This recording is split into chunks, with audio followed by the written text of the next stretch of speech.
Introduction. What is that one activity that all living organisms indulge in unconsciously and is necessary for their survival? Yes, respiration.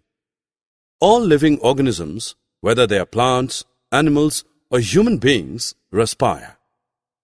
While human beings respire through their lungs, plants do so through tiny holes in their leaves. Different animals have different organs that facilitate respiration.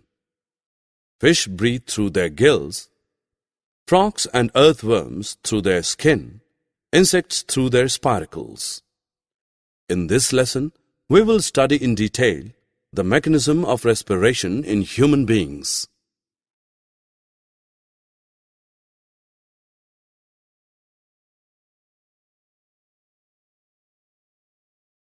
Objectives. At the end of this lesson, you will be able to differentiate between aerobic and anaerobic respiration, define pulmonary respiration, define circular respiration, describe the mechanism of breathing in humans.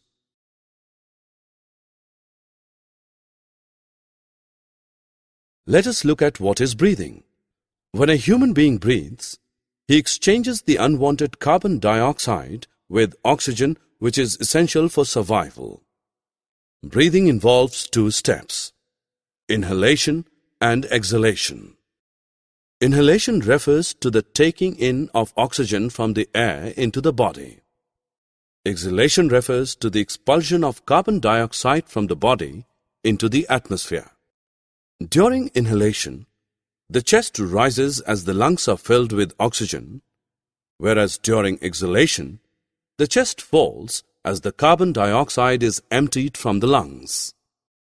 Such visible breathing is known as external or pulmonary respiration. We will now look at internal or cellular respiration. In this process, cells present inside human body exchange unwanted carbon dioxide with the essential oxygen through cell walls.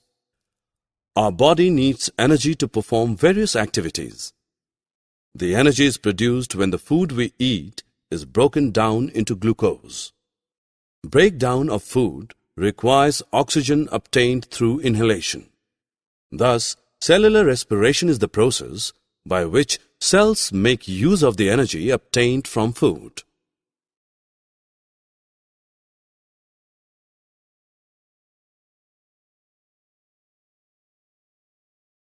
Respiration is of two types: aerobic and anaerobic.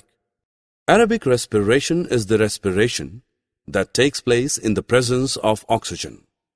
In this kind of respiration, food is broken down into glucose in the presence of oxygen. Anaerobic respiration is that respiration which takes place in the absence of oxygen. This kind of respiration is found in some microorganisms, such as bacteria, that inhabit places where oxygen is missing. The energy produced in aerobic respiration is more than the energy produced in anaerobic respiration. Shruti wants to hold her breath, but she can hold only about 30 seconds. After that, she has to breathe.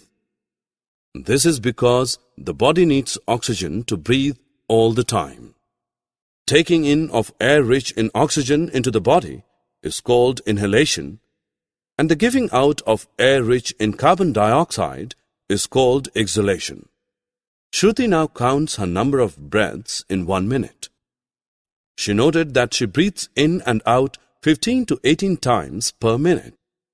However, during exercising, it can go up to 30 breaths per minute.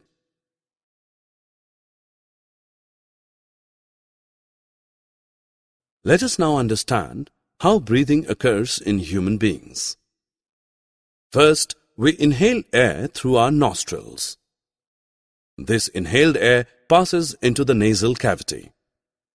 Here, the air is filtered and heated. From the nasal cavity, the inhaled air passes down the throat and enters the windpipe known as trachea. From the trachea, it reaches both our lungs, which are present in the chest cavity. This cavity is surrounded by ribs on both sides. These ribs form a cage-like structure called the rib cage. A large muscular sheet called the diaphragm forms the floor of the chest cavity. The rib cage and the diaphragm show movements during inhalation and exhalation. Once the inhaled air reaches the lungs, it enters tiny air sacs known as alveoli inside the lungs. Here in the alveoli, gas exchange takes place, that is, oxygen is exchanged for carbon dioxide. The oxygen in the alveoli travels into the bloodstream and is used up in cellular respiration. The carbon dioxide in the blood moves into the alveoli and is expelled out of the human body through exhalation. When we breathe in or inhale, ribs move up outwards and our diaphragm contracts and moves downward. This increases the space in our chest cavity into which our lungs expand. As our lungs expand, air is sucked in through our nose or mouth. The air travels down trachea into our lungs. When we breathe out or exhale, our ribs move down inwards and our diaphragm relaxes and moves upward into the chest cavity. As the space in the chest cavity gets smaller, air rich in carbon dioxide is forced out of our lungs and windpipe and then out of our nose or mouth. Summary. Let us summarize what we have learned. Inhalation refers to the taking in of oxygen from the air into the body. Exhalation refers to the expulsion of carbon dioxide from the body into the atmosphere.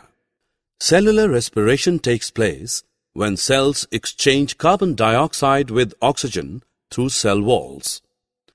Aerobic respiration takes place in the presence of oxygen. Anaerobic respiration takes place in the absence of oxygen. The windpipe is known as the trachea. A large muscular sheet called diaphragm forms the floor of the chest cavity. Alveoli are tiny air sacs inside human lungs. Oxygen is exchanged for carbon dioxide in the alveoli.